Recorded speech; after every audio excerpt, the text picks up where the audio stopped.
3 એક્કા. વાહ ભાઈજી વાહ. જીત તો બસ હંમેશા તમારા જ કદમ ચૂમે છે. નમસ્તે સાહેબ. નમસ્તે સાહેબ. ઓ જમના, નમસ્તે. હા. શું વાત છે? સાહેબ આ છે લક્ષ્મણ. તમને શિકારી જોવા માટે એક માણસ જોતો હતો ને? લક્ષ્મણ. જી સાહેબ. લક્ષ્મણ, જંગલમાં કોઈ જંગલી પ્રાણી હુમલો કરે તો? અરે દિલેર માણસ છું સાહેબ. જ્યાં સુધી તમારી સાથે આ લક્ષ્મણ હોય ને, તમને ઊની આંચ પણ નહીં આવે. આ થઈને મરદવાળી વાત. સવારે આવી જા. જી સાહેબ. થેન્ક યુ સાહેબ. થેન્ક યુ સાહેબ. અચ્છા. એ રાવત, હા. જોયું શું મિજાજ છે છોકરા? અરે લાંબી રેસ નું ઘોડો છે, લાંબી રેસ નું. એમ તો પછી કરો સવારી. કરશું રાવત, કરશું. સવારી કરવાની મજા તો ત્યારે આવે જ્યારે ઘોડો સામે ચાલીને મારા તબેલામાં આવે. અરે સાહેબ 3 વર્ષ પહેલા હું ફિલ્મ જોવા આવેલો શહેરમાં. અચ્છા. અરે દિલ તો થતું હતું હું ક્યાં જ રહી જાઉં. રાવત સાંભળ્યો? હા ભાઈજી. અરે સાહેબ મારી તો ઈચ્છા છે કે હું શહેરમાં જઈને કંઈક કરી બતાવું. પણ લક્ષ્મણ, શહેરમાં કંઈક બનવા માટે બહાદુરીની જરૂરત પડે. અરે સાહેબ તમે હજી મારી બહાદુરી જોઈએ જ ક્યાં છે? ઈ હો, એટલો વિશ્વાસ છે પોતાની જાત પર? અરે તો મોકે ખબર પડે સાહેબ, ક્યારેક આજમાવી લેજો.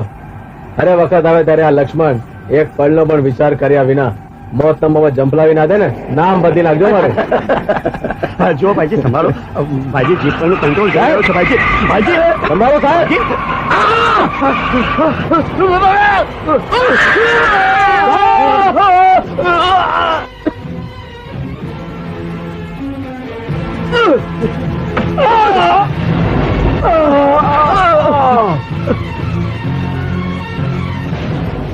સાહેબ તમે ઠીક છો?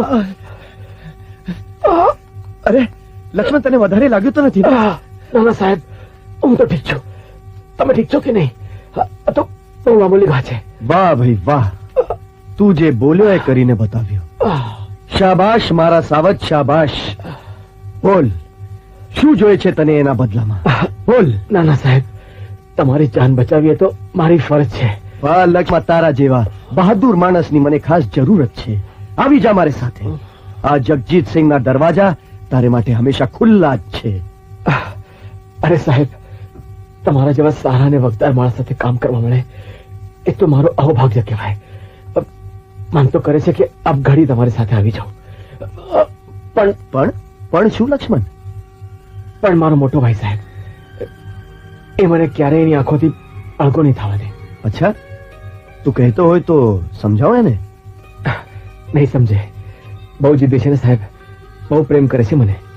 અરે તમે શું, આ બાબતમાં ભગવાન પણ નીચે આવીને સમજાવે ને તો એ નહીં સમજે.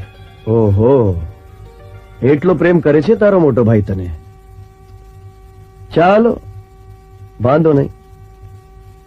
છતાંય જો ક્યારે પણ તારી તકદીર તને શહેરની તરફ ખેંચી લાવે તો અલકાપુરી વિસ્તારમાં આવી માત્ર મારો નામ પૂછજે. કોઈ પણ વ્યક્તિ તને જગજીતસિંહના બંગલે પહોંચાડી દેશે. શું જરૂર હતી આવું જાનનું જોખમ ખેડવાની? અરે તને જો કઈ થઈ ગયું હોત તો મારી શું દશા થાત એનું ભાન છે તને? પણ મોટા એ માણસ પથ્થર પર પડ્યો હોત તો મરી ગયો હોત. શું સંબંધ છે આ માણસ સાથે તારો? હા, સંબંધની વાત નથી મોટા. એ માણસે મને રોજના 100 રૂપિયાના હિસાબે પગાર પર રાખેલો હતો. શું કીધું? 100 રૂપિયા? 100 રૂપિયા માટે તે તારી જાતને દાવ પર લગાડી દીધી. અરે તને મોટો કરવામાં ઘણા તડકા છાયા જોયા છે મેં. એક માં બનીને મમતાના અમૃત પીવડાવ્યા છે તને. અને આ મમતાની કિંમત 100 રૂપિયા. એવું ના બોલ મોટા. મેં માત્ર મારી ફરજ બજાવી છે. ફરજ? શેની ફરજ? અરે ફરજ કોને કહેવાય એનો ભાન છે તને? એક મામૂલી કાગળના ટુકડા માટે આગળ પાછળનું વિચાર કર્યા વિના મોત સાથે બાદ ભીડવાને તું ફરજ કહે છે? પણ મારી વાત તો સાંભળ મોટા. હવે સાંભળવાનું શું બાકી રહી ગયું છે? મેં કાંઈ ખોટું કામ નથી કર્યું મોટા. મેં માણસનું અનાજ ખાધું છે. મેં માત્ર એનું ઋણ ચૂકવ્યું છે. અને સાંભળ્યું છે બહુ સારો માણસ છે. એનો શહેરમાં આટલો મોટો શહેર. હવે સમજ્યો. શેરનું નામ પડતા જ તું ગાંડો ઘેલો થઈ જાય છે નહીં? જ્યાં સુધી આ શેરનું ગાંડ પણ તારા માથે સવાર છે ત્યાં સુધી તું ચેનથી નહીં બેસે. એક વાત સાંભળી લે છોટ્યા, આજ પછી મને પૂછ્યા વગર કોઈ પણ કામ કર્યું છે તો જોવા જેવી થશે, સમજ્યો? તો શું આખી જિંદગી આ ગામમાં પડ્યો રહું? હા, અરે છે શું અહીંયા? ગરીબી અને બેકારી સિવાય માનવતા છે છોટ્યા. માનવતા જીવંત છે હજુ પણ ગામડામાં. પણ માત્ર માનવતાથી પેટ નથી ભરાતું મોટા. હું શહેર તો જવાનો જ, પણ તારાથી જે થાય કરી લેજે તું. શું બોલ્યો તું? તે જે સાંભળ્યું એ મોટા.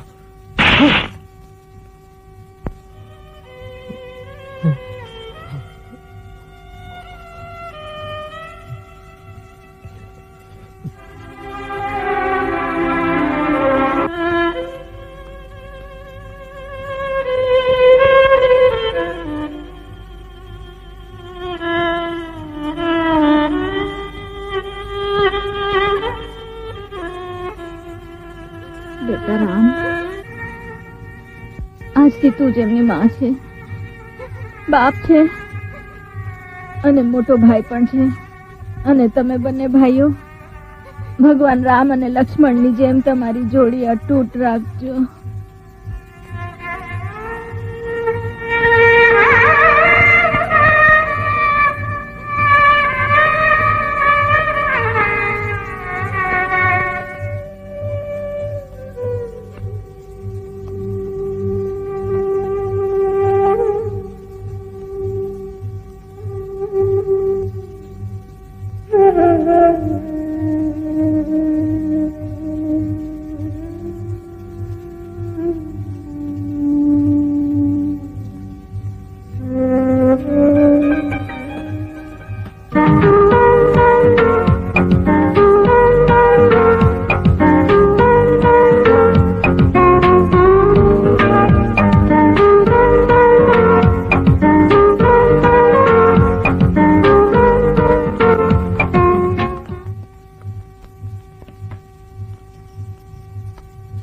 સુખી રે દીકરા.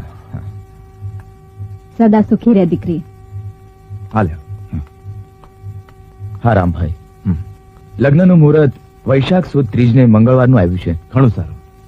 અને બીજી વાત, આ લગ્ન આપણે ખૂબ સાદાઈથી કરવાના છે. ના રસિકલાલ, ના. મારી ગંગાના લગ્ન તો હું ખૂબ જ ધામધૂમથી કરીશ. મારી બાની પણ અંતિમ ઈચ્છા એ જ હતી. ગંગા મારી એક ને એક બેન છે અને મેં મારી દીકરીની જેમ ઉછેરી છે ને. ભલે, મને વાંધો નથી, પણ આ મોંઘવારીના જમાનામાં 70-80 હજાર રૂપિયા અને લગ્નની ક્યાં વાર છે? આવતા મહિને તો. હું તમારી વાત સમજુ છું રસિકલાલ. આજની તારીખમાં મારી પાસે 25,000ની સગવડતા તો છે અને બાકીના પૈસાની વ્યવસ્થા તો હું ગમે તેમ કરીને કરી લઈશ. પરંતુ એક વાત તો નક્કી છે કે હું મારી ગંગાના લગ્ન એવી રીતે કરીશ કે આખું ગામ વર્ષો સુધી યાદ કરશે. હા, આખો દાડો ઊંધું ઘાલીને ચોપડા ચિત્ર્યા કરે છે. એ કેમ આપણો ધંધો ચોપટ થતો જાય છે? અરે લાલાજી, આ તો કર્મોના ફળ છે. શું કીધું? મારો મતલબ એમ કે આપણે આ પેઢીની જગ્યા બદલવી જોઈએ. નજરમાં છે ને સૌથી સારામાં સારું અને મોકાનું ઘર તો એક જ છે. લાલાજી, કોના ઘરની હોળી લગાડવાની વાત કરો છો? અરે પેલા રામલાના ઘરની વાત કરું છું. એની માં મરી ગઈ ને ત્યારથી જ હું કાગળાની જેમ ટાપીને બેઠો છું, સમજો. પણ મારું બેટું હજી સીધું ઉતરતું જ નથી. વાહ લાલાજી વાહ. અરે ભૂલી ગયા, વર્ષો પહેલા આપણી પેઢીને લૂંટવા લૂંટારૂ આવ્યા હતા અને ત્યારે મારી, તમારી અને જાનકીબેનની જાન કોણે બચાવી હતી? અરે એ દિવસે રામે બહાદુરી બતાવી ન હોત ને તો આજે તમે નાણાં વેચવાને બદલે બકાલું વેચતા હોત. હવે સમજા તો ડાયો થમાવે. હા, તું મુનિમ નો મુનિમ જ રહીશ. મારી જેમ કોઈ દાડો લાલો બનવાનો નથી. હા, એ ચીપડી ના હલાવતો આરામ જ આવતો લાગે છે. હે લક્ષ્મી માં, કૃપા વરસાવજે મારી માવડી.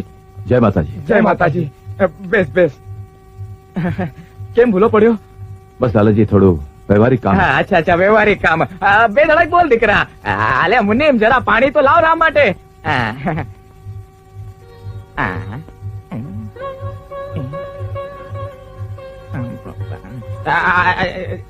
જા બેટા અંદર જા જા હા બોલો શું કામ પડ્યું? દાદાજી, ગંગાના લગ્ન આવતા મહિનામાં નક્કી થયા છે. ઘણા આનંદની વાત છે નહીં મુનિમજી? હા બોલ દીકરા, શું મદદ કરું? મારે અમુક પૈસાની જરૂર છે. હા બોલ, કેટલા જોઈએ છે? 50,000. વર્ષ 1.5 વર્ષમાં વ્યાજ સાથે ચૂકવી આપીશ. 50,000 શું, પૂરા લાખ લઈ જાને. પણ શું? તારી મિલકતના કાગળિયા મૂકી જા અને પૈસા લઈ જા. મિલકત? હા, મિલકત એટલે ઘર. અરે તારા ઘરના દસ્તાવેજ. દાદાજી, ખબરદાર જો આગળ એક શબ્દ પણ બોલ્યા છો તો માત્ર તમારી ઉંમરને ધ્યાનમાં રાખું છું. તમારી જગ્યા કોઈ બીજો હોત ને. અરે શરમ નથી આવતી તમને? જે માણસે તમારી ઇજ્જત આબરૂ બચાવવા જાન લડાવી દીધી, એના જ પિતાની છેલ્લી નિશાની છીનવા માંગો છો? અરે ભઈલા શાંત થા. આ તો 50,000 નો મામલો છે. હું તો આ પેઢીના નીતિ અરે તમારા નીતિ નિયમો તમને મુબારક લાલા. આરામના બાવડામાં એટલી તાકાત છે કે પોતાની પાને આપેલું વચન પાડી શકે.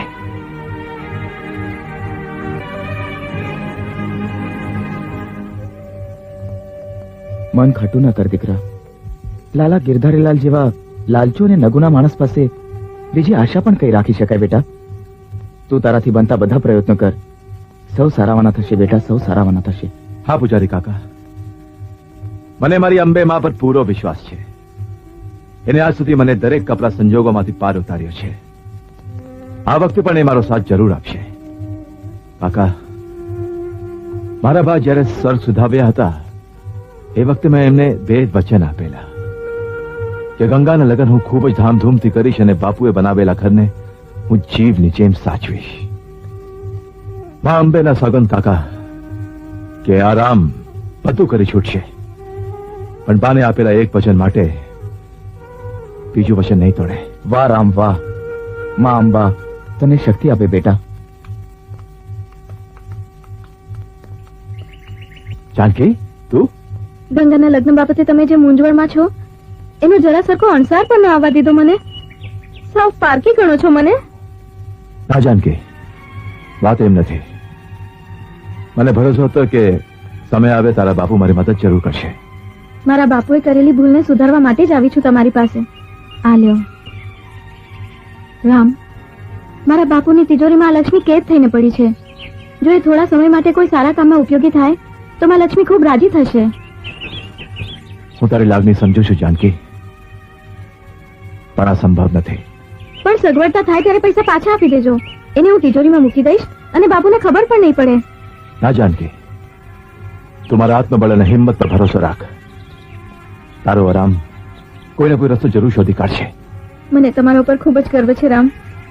મારી નજરમાં તમારું સ્થાન ખૂબ જ ઊંચે છે. મારી ભૂલ થઈ ગઈ રામ, મને માફ કરી દો. અરે અરે આટલી નાની વાત ના હસું. હા, નહીં નહીં નહીં.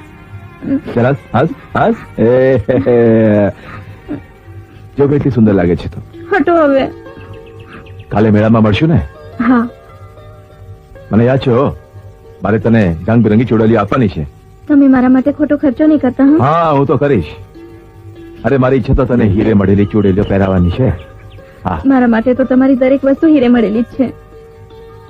જોજે જાનકી, કાલનો મેળો મારા ને તારા પ્રેમથી રંગાઈ જશે. રામ.